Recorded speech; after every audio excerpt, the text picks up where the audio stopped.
Stan Gibilisco here, proprietor and operator of amateur radio station W1GV, Whiskey 1 Golf Victor.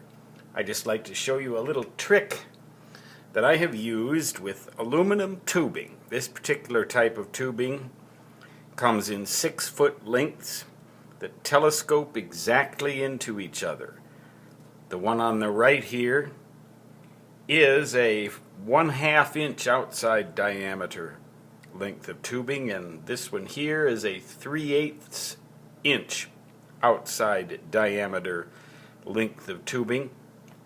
The wall thicknesses are 1/16 of an inch, and they increase by 1/8 of an inch increments, going up to over 1 inch and down to only 1/4 of an inch.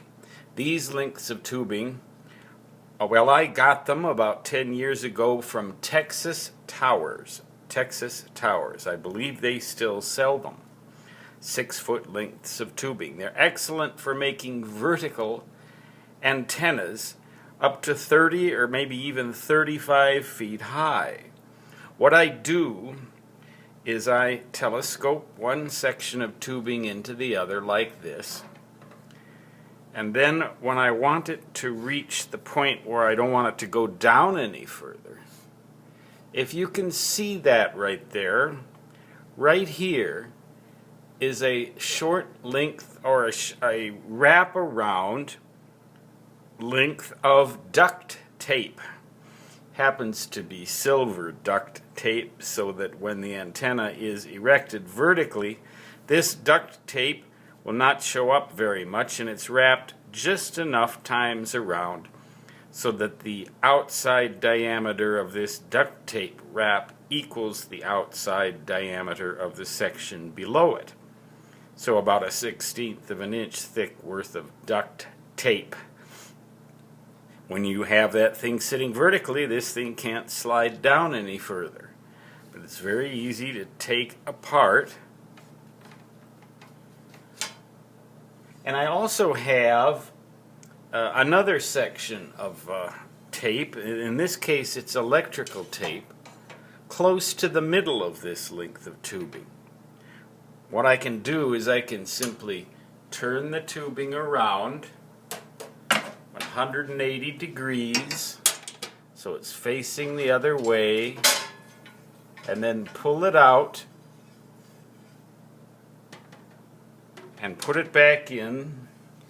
The overlap here is almost half the length of the tubing, almost 3 feet, but it easily slides in. In this case, I've got a section just a little under 9 feet long of aluminum tubing.